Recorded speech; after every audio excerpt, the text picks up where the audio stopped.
Praise lord అందరికీ చిన్న prayer చేసుకుందాం. పరిశుద్ధ ప్రేమ కలిగిందంటే నీకే వందనములయ్యా. దేవా, చెప్పిన నోటిని పరిశుద్ధపరచు, వినేవారి చెవులు పరిశుద్ధపరచమని నజరేయుడైన యేసుక్రీస్తు నామములో అడిగి వేడుకొచ్చిన మా పరలోకపు తండ్రి, ఆమేన్. ఇస్సాకు రెబ్కా వాళ్ళ మ్యారేజ్ మనం లాస్ట్ వీడియోలో చూసాం కదా. ఈ వీడియోలో మనం ఏం తెలుసుకోబోతున్నామంటే ఇస్సాకు రెబ్కాకి పుట్టిన ఇద్దరు పిల్లల గురించి, వారి ఇద్దరి మధ్యన జరిగిన ఒక దొంగతనం గురించి కూడా తెలుసుకోబోతున్నాం. సో ఈ వీడియో చాలా ఇంట్రెస్టింగ్ గా ఉండబోతుంది. ఈ వీడియోని లాస్ట్ వరకు చూడడానికి ట్రై చేయండి. అండ్ దానికంటే ముందు బైబిల్లో జరిగిన ఇన్సిడెంట్స్ ని ఇలా ఎపిసోడ్స్ రూపం ద్వారా నేను మీ ముందుకు తీసుకురావడానికి ట్రై చేస్తున్నాను. మీరు చేయాల్సింది ఏంటో తెలుసా, ప్రతిరోజు వచ్చే ఈ వీడియోస్ ని చూస్తూ సపోర్ట్ చేస్తూ మీకు షేర్ చేయాలి అని దేవుడు ప్రేరేపిస్తే తప్పకుండా ఈ వీడియోని మీ ఫ్రెండ్స్ ఆర్ ఫ్యామిలీ మెంబర్స్ అలా అంతేకాకుండా చర్చ్ మెంబర్స్ కి షేర్ చేయడం మర్చిపోవద్దు. ఇంక ఈ వీడియోని స్టార్ట్ చేద్దాం. Let's go. సో ఫస్ట్ గా ఈ ఇస్సాకు రెబ్కాకి ఇద్దరు పిల్లలు పుడతారు. ఓకే, వీళ్ళిద్దరూ తన కడుపులో ఉన్నప్పుడు దేవుడు ఒక వాగ్దానం ఇస్తాడనమాట. ఏంటి ఆ వాగ్దానం అంటే, వీళ్ళిద్దరూ గొప్ప జనాంగంగా మారుతారు. మొదటి నుండి ఈ ఇద్దరికి వైరం ఉంటుంది, అంటే గొడవలు ఉంటాయని చెప్పేసి అంటారు. ఎందుకు చెప్తారు అంటే, వీళ్ళిద్దరూ తన కడుపులోకి వచ్చినప్పుడు కొట్టుకుంటూ పెనుగులాడుకుంటూ ఉండేవారు అనమాట. అప్పుడు రెబ్కా వెళ్ళి దేవుడిని అడిగితే దేవుడు ఈ వాగ్దానం ఇస్తాడు. ఆ తర్వాత కొంతకాలానికి వీళ్ళిద్దరూ పుడతారు. వీళ్ళిద్దరూ కూడా ఎప్పుడు కొట్టుకుంటూ లేదా తగులాడుకుంటూ లేదంటే నువ్వు గొప్ప అంటే నేను గొప్ప అన్నట్టు చేస్తూ ఉండేవారు. ఇస్సాకుకి దేవుడు ఒక వాగ్దానం ఇస్తాడు. ఏంటో ఆ వాగ్దానం అంటే, ఇసకరేయడం అంతా పిల్లల్ని సంతానాన్ని నీకు కలుగు చేస్తాను అని చెప్పి దేవుడు వాగ్దానం ఇస్తాడు. ఆ వాగ్దానాన్ని పట్టుకొని ఇస్సాకు ఎప్పుడు కూడా ఈ ఇద్దరు కుమారులకి చెప్తూ ఉండేవారు అనమాట. అది అంతేకాకుండా ఇస్సాకు తన చిన్న కుమారుడి కంటే పెద్ద కుమారుడిని ఎక్కువగా ప్రేమించేవాడు. ఈ ఇద్దరు కుమారుల పేరు ఏంటంటే, పెద్ద కుమారుడి పేరు ఏశావు, చిన్న కుమారుడి పేరు యాకోబు. ఓకే, ఇస్సాకు ఉన్నాడు కదా, ఇస్సాకు ఏం చేసేవాడంటే జ్యేష్ఠత్వం గురించి ఎప్పుడు కూడా వాళ్ళ కుమారులకి చెప్పేవాడు. ఎందుకంటే జ్యేష్ఠత్వం గురించి వాళ్ళు తెలుసుకోవడం చాలా ఇంపార్టెంట్ అని చెప్పేవాడు.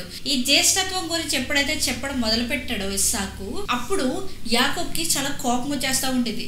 అంటే ఇస్సాకున్న ఆశీర్వాదాలన్నీ పెద్ద కుమారుడికి వెళ్ళిపోతాయి, అంటే తన అన్నకి వెళ్ళిపోతే తనకేముంటాయి. కాబట్టి ఇస్సాకు ఏమనుకుంటున్నాడంటే, తనకి ఎలా అయినా అవి పొందుకోవాలని ఆశ ఉండేది. ఇస్సాకు దగ్గర చాలా ట్రై చేసేవాడు. తండ్రి, నేను ఇది చేయగలను, అది చేయగలను, నేను ఇలా చేయగలను, ఇది చేయగలను, అన్నికంటే గొప్పగా చేయగలను, అన్ని ఇలా చేయగలను, ఇలా చాలా విధాలు ట్రై చేశాడు ఇంప్రెస్ చేయడం కోసం. కానీ ఈ యాకోబు ఇంప్రెస్ చేయలేకపోయాడు. యాకోబు వంటలో నేర్పరనమాట. తను బాగా కూర వండడం, తను బాగా వంట చేయడం లాంటివి చేసేవాడు. ఎందుకంటే యాకోబు ఎప్పుడు కూడా తన అమ్మ దగ్గర ఉండేవాడు, రెబ్కా దగ్గర ఉండేవాడు. బట్ ఏశావు ఏంటి అంటే వేటాడుతూ ఉండేవాడు, వేటలో చాలా నేర్పరి. సో ఇప్పుడు ఒక రోజు ఏమైందంటే, బాగా వర్షం పడుతూ ఉంటుంది. ఆ వర్షం పడుతున్న టైంలో ఏశావు వేటకు వెళ్తాడు. వెళ్ళిన తర్వాత ఈ యాకోబు ఎవడైతే ఉన్నాడో, ఈ యాకోబు ఉన్నాడు కదా, యాకోబు ఇంట్లో కూర్చొని వంట వండుతూ ఉంటాడు. వంట వండుతూ ఉన్నప్పుడు పాప ఏశావుకు ఎటువంటి జంతువు కనబడదు వేటాడటానికి. చాలా ట్రై చేస్తాడు, వర్షం వచ్చేస్తూ ఉంటుంది, చాలా ట్రై చేస్తాడు. కానీ తను ఎటువంటి జంతువుని కానీ లేకపోతే ఎటువంటి దేన్ని కూడా పట్టుకుని రావడానికి అవకాశమే లేదు. సో ఏశావుకి చాలా ఆకలిసేస్తూ ఉంటుంది. సో ఇంక ఇంటికి వెళ్ళిపోతే ఇంటి దగ్గర ఏదైనా వండితే తిందాము అని చెప్పేసి ఇంటికి వెళ్తాడు. ఇంటికి వెళ్ళిన తర్వాత యాకోబు ఉన్నాడు కదా, తనేం చేస్తాడు అంటే కూర వండుతూ ఉండుంటాడు. సో ఈ కూరని చూసిన ఏశావు చాలా హ్యాపీ ఫీల్ అయిపోతాడు. తమ్ముడు, నాకు ఏదైనా తినడానికి ఆహారం దయచే, ఎందుకంటే ప్రెసెంట్ వేటకు వెళ్ళాను కానీ నాకు ఏది దొరకలేదు, కాబట్టి నాకు ఈ కూరని ఇవ్వి అంటే యాకోబు ఇవ్వనంటాడు. కాబట్టి ఏశావు ఏం చేస్తాడంటే, ప్లీజ్ నాకు ఇవ్వి, నేను ఆకలితో చచ్చిపోయేలా ఉన్నాను, నాకు ఇవ్వా అని అడిగితే యాకోబు ఏం చేస్తాడంటే, ఇదే తగిన ఛాన్స్, ఈ ఛాన్స్ని మిస్ చేసుకోకూడదని, సరే నేను ఈ కూర నీకు ఇస్తాను, కానీ నువ్వు నాకేమివ్వాలంటే నీ జ్యేష్ఠత్వ హక్కుని నాకు ఇవ్వి, నాకు అమ్మివే అని అడుగుతాడు. ఎప్పుడైతే ఈ జ్యేష్ఠత్వ హక్కుని ఇచ్చేయమన్నాడో ఏశావు ఆ టైంలో తనకి ఆకలేస్తూ ఉంటుంది కదా, తనకి ఇంకా దాని ముందు ఏది కనపడదు. తను తినాలి అనే ఒక్క ఎయిమ్ మాత్రమే ఉంటుంది తప్ప తనేం అడుగుతాడు, తనేమి ఇచ్చేస్తున్నాడు అనేది ఐడియా ఆలోచించాడు. కాబట్టి ఇప్పుడు ఏంటంటే యాకోబుకి తన జ్యేష్ఠత్వాన్ని ఏశావు అమ్మేస్తాడు. సో ఇప్పుడు యాకోబు కూడా తన అన్నని తమ్ముడు అని పిలుస్తాడు. అంటే అర్థమైంది కదా ఇక్కడ వరకు కాంటెక్స్ట్. ఫస్ట్ దొంగతనం జరిగిపోయింది. ఇప్పుడు రెండో దొంగతనం ఎక్కడ చేయాలి తెలుసా, తండ్రి దగ్గర చేయాలి. తండ్రి దగ్గర ఉన్న ఆశీర్వాదాలన్నీ తీసుకోవాలి. తీసుకోవాలంటే రెబ్కా చాలా హెల్ప్ చేస్తుంది. ఎవరికి? యాకోబుకి. ఎందుకంటే రెబ్కాకి యాకోబు అంటే చాలా చాలా చాలా ఇష్టం. సో రెబ్కా చెప్తుంది యాకోబుకి ఏమనంటే, నీ తండ్రి చాలా ముసలివాడు అయిపోతున్నాడు, తనకున్న ఆశీర్వాదాలని ఏశావుకి ఇద్దాం అనుకుంటున్నాడు, ఇదే తగిన సమయం, నువ్వు కూర వండుకుని వెళ్ళి ఆశీర్వదించమని అడుగు అంటే యాకోబు అంటాడు, అమ్మ నీకేం తెలియదా, నాకు వెంట్రుకలు ఉండవు, కానీ ఏశావుకి వెంట్రుకలు ఉంటాయి, కాబట్టి తండ్రి కనిపెట్టేస్తాడు. ఒకవేళ కనిపెట్టాడంటే ఆశీర్వాదానికి బదులుగా శాపం ఇస్తాడు అని చెప్పేసి అంటాడు. అప్పుడు ఈ రెబ్కా ఏం చేస్తా తెలుసా, ఏం కాదు ఒక బొచ్చును వేసుకొని వెళ్ళు అని చెప్పేసి బొచ్చును ఇస్తుంది, ఒక లైక్ చర్మం తోలు అనమాట. సో ఆ బొచ్చును వేసుకుని వెళ్ళి చాలా జాగ్రత్తగా ఇచ్చిన ప్లాన్, మనకి వేసుకున్న ప్లాన్ని అమలు చేస్తాడు, ఆశీర్వాదాలన్నీ పొందుకుంటాడు. ఆశీర్వాదాలు ఎప్పుడైతే పొందుకున్నాడో ఏశావుకి కోపం వస్తుంది. ఏశావు చాలా కోపంతో రగిలిపోతున్నాడని రెబ్కా గ్రహిస్తుంది.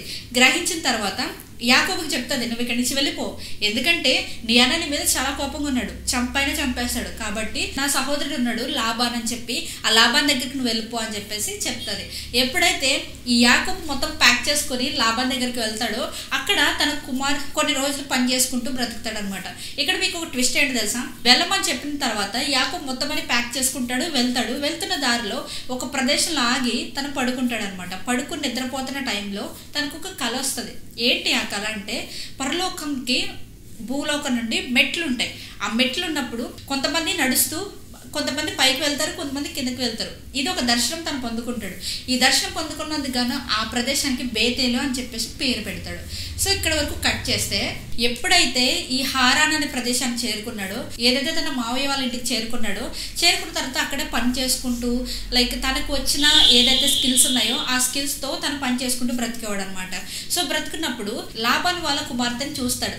చూసి రేచల్ అనమాట తన పేరు, తను చూస్తాడు, ఇష్టపడతాడు, పెళ్లి చేసుకోవాలని ఆశపడతాడు. సో లాబాన్ని అడిగినప్పుడు లాబాన్ ఏం చెప్తాడంటే, నువ్వు నాకు 7 సంవత్సరాలు నా కింద పనిచేయి, పనివాడిగా పనిచేయి, 7 సంవత్సరాలు అయిన తర్వాత నా కుమార్తె నీకు ఇస్తాను అని చెప్తాడు. ఎప్పుడైతే కుమార్తెను ఇస్తానన్నాడు చాలా హ్యాపీ ఫీల్ అయిపోతాడు యాకోబు. ఫీల్ అయ్యి వెళ్తాడు, వెళ్ళి తను పని చేస్తూ ఉంటాడు అనమాట. 7 సంవత్సరాలు రేచల్ కోసం కష్టపడ్డ తర్వాత పెళ్లి చేసుకునే టైం వస్తుంది, పెళ్లి చేసుకుంటాడు. మీకు ఇక్కడ ట్విస్ట్ చెప్పాలి, ఈ లాబాన్ ఉన్నాడు కదా, ఈ లాబాన్ ఏం చేస్తాడంటే రేచల్ కాకుండా తన చిన్న కుమార్తె పేరు లేయా.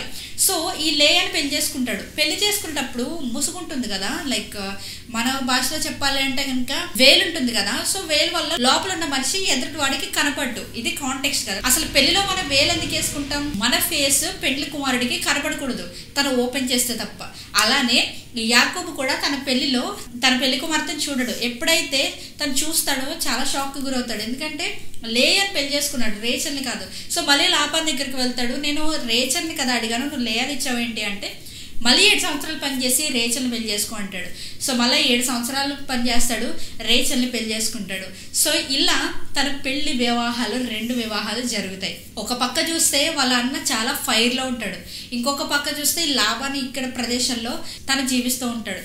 సో గైస్ ఇది అనమాట స్టోరీ. సో నెక్స్ట్ వీడియోలో వచ్చేసి ఏంటి అంటే, ఈ యాకోబు ఏశావు ఇద్దరు ఎలా కలుస్తారు, దేవుడు ఎలా కలపబోతున్నాడు, ఏం జరగబోతుంది, ఒకవేళ ఇద్దరు కలుస్తారా లేదంటే ఏదైనా గొడవ పడతారా, ఈ విషయాన్ని గురించి తెలుసుకోబోతున్నాం. కాబట్టి ఈ వీడియోని ఎండ్ వరకు చూసినందుకు మీకు ఒక క్వశ్చన్, యాకోబు అనే పేరుకి అర్థం ఏంటి? మీకు ఎవరికైనా తెలిస్తే కామెంట్ చేయండి. ఇది బైబిల్లోనే ఉంటుంది యాకోబు అనే పేరుకి అర్థం ఏంటో. ఒకవేళ మీకు తెలిస్తే కామెంట్ సెక్షన్లో కామెంట్ చేయడం మర్చిపోవద్దు. Thank you so much for watching. Praise the lord.